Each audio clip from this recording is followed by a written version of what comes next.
BA final Hindi साहित्य के द्वितीय प्रश्न पत्र के पाठ्यक्रम का विश्लेषण आज हम करेंगे।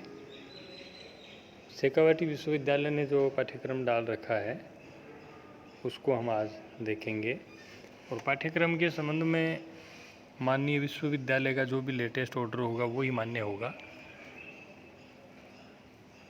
और कोई भी अपडेट होगा वो हम माननीय विश्वविद्यालय की वेबसाइट पर देख सकते हैं। फिलहाल जो सिलेबस हमें मिला है उसमें देखिए, आपके प्रथम प्रश्न पत्र जो था वो तो पद्य भाग का था और आपका ये द्वितीय प्रश्न पत्र गद्य भाग से संबंधित है। इसमें आप यदि देखें तो एक गद्य की विधाओं का नाम आपने सुना है, जैसे उपन्यास है, कहानी है, नाटक है, निबंध है, रेखा चित्र है, संस्मरण, रिपोर्टाज, ये इत्यादि क्या है? ये गद्य की विधाएं हैं। और आपके पाठ्यक्रम में यदि हम देखें तो ये जो प्रश्न पत्र है इसमें एक तरफ तो गद्यांश है, मतलब गद्य भाग है, और दूसरा भाग इसमें दिया है काव्य शास्त्र का, और उसमें जैसे छंद वगैरह हैं इनका सीधा सीधा संबंध पद्य भाग से होता है। तो आपका पहला प्रश्न पत्र जो था वो तो पूर्ण रूप से पद्य भाग से संबंधित था ही, और ये द्वितीय प्रश्न पत्र जो है ये इसमें 9 निबंध हैं, अर्थात 9 निबंध जो हैं उनका संबंध आप कह सकते हैं कि वो गद्यांश वाला भाग है। हाँ, उसके बाद में अलंकार, छंद, रस, गुण, दोष, शब्द शक्तियाँ, इनका झुकाव पद्य भाग की तरफ ज़्यादा है। तो एक तरह से मिश्रित प्रश्न पत्र आप इसको कह सकते हैं, जिसमें गद्यांश भी है और पद्यांश से जुड़ा हुआ काव्य शास्त्र भी इसमें समाहित किया गया है। इसमें 2 भाग हैं, पहले भाग में है निबंध और दूसरा भाग है काव्य शास्त्र का। और काव्य शास्त्र आपके लिए काफ़ी महत्वपूर्ण है। निबंधों में यदि हम देखें तो जैसे बालकृष्ण भट्ट का जुबान, रामचंद्र शुक्ल ने काफ़ी मनोवैज्ञानिक या ये कहें कि मनोविकारों से संबंधित काफ़ी अच्छे निबंध लिखे हैं। उनमें से एक आपके है लोभ और प्रीति।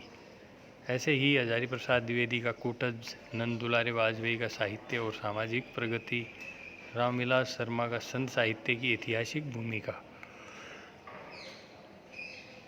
विद्या निवास मिश्र मेरे राम का मुकुट भीग रहा है, उदय प्रकाश का एक अजायब घर, हरिशंकर परसाई ने लिखा है विकलांग श्रद्धा का दौर, निर्मल वर्मा का परंपरा और इतिहास बोध। ऐसे ही काव्य शास्त्र में हम यदि देखें तो अलंकार जो हैं उसके लक्षण और भेद। और अलंकार ये नहीं है कि आपको सारे अलंकार जो हैं उनके लक्षण भेद पढ़ने हैं, आपको आपके पाठ्यक्रम में जो दिए गए हैं जैसे अनुप्रास, यमक, सलेश, उपमा, रूपक, उत्प्रेक्षा, विभावना, अपहनुति, व्यतिरेक और विरोधाभास, ये अलंकार पढ़ने। छंद जो हैं उनकी परिभाषा, महत्व देखें। फिर चुनिंदा छंद हैं दोहा, चौपाई, छप्पे, रोला, कुंडलिया, शिखरणी, द्रुत, विलंबित और हरिगीतिका, ये छंद आपके पाठ्यक्रम में है। ठीक ऐसे ही रस की परिभाषा, स्वरूप और लक्षण और रसावयव, रस के जो अवयव हैं वे, और रस के भेद, ये अपने पाठ्यक्रम में सम्मिलित हैं। और काव्य गुण और दोष, और काव्य गुण में जो है माधुर्य, ओज और प्रसाद, ये काव्य गुण हैं ही। 3 शब्द शक्तियाँ आपने जो हैं अभिधा, लक्षणा, व्यंजना, विद्यार्थी जीवन में, स्कूली शिक्षा में भी जरूर पढ़ी हैं। ये कहने का मतलब जो अलंकार, छंद, रस, गुण, दोष हैं इनमें शब्द शक्तियाँ आपको तीनों देखनी हैं, काव्य गुण दोनों देखने हैं, ऐसे ही रस आपको सभी देखने हैं। इसके अलावा अलंकार और छंद जो हैं इसमें नामोल्लेख किया गया है, जिस अलंकार और छंद का नामोल्लेख किया गया है उसी का अध्ययन आपको पाठ्यक्रम के अनुसार करना है। अब परीक्षा में आपके जैसे पद्य भाग वाले प्रश्न पत्र में 4 व्याख्याएं थी, ठीक वैसे ही इसमें भी 4 व्याख्याएं हैं। इसके लिए आपको संबंधित जो निबंध है उसके बारे में तो जानकारी होनी ही चाहिए, साथ ही साथ उसकी विषय वस्तु की जानकारी हो, रचनाकार का नाम ध्यान में हो, उस निबंध का नाम ध्यान में हो और उसमें बताया क्या गया है वो ध्यान में हो, तो आप अच्छा ये जो व्याख्या वाला प्रश्न है उसको अच्छे ढंग से हल कर सकते हैं और अच्छे अंक प्राप्त कर सकते हैं। और 2 आलोचनात्मक प्रश्न आएंगे निबंधों से ही।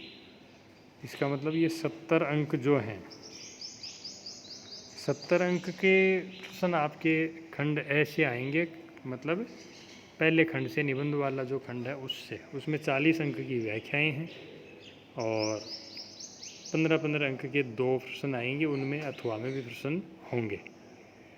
तो ये 70 अंक का मैटर खंड ऐसे है और 30 अंक काव्य शास्त्र वाले भाग से आएंगे, उसमें से भी एक प्रश्न रस से आएगा, एक प्रश्न रस और अलंकार से संबंधित होगा 15 अंक का, और उसमें आंतरिक विकल्प भी होगा।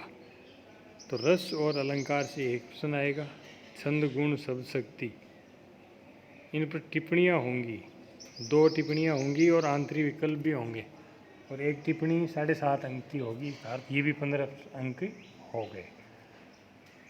जैसे उदाहरण के लिए आपसे इसमें पूछ लिया टिप्पणियों में, जैसे एक आपसे पूछ लिया कि दोहा छंद, इसके लक्षण और उदाहरण आपसे पूछ लिए, और दूसरी टिप्पणी उसमें दे दी ओज गुण के बारे में पूछ लिया आपसे, तो ये दोनों 7.5 अंक के कुल 15 अंक का मैटर हो गया।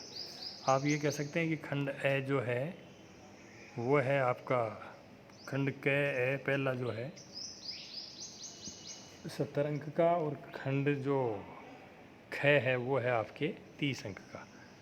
इस तरह से आपका कुल 100 अंक का ये प्रश्न पत्र होगा।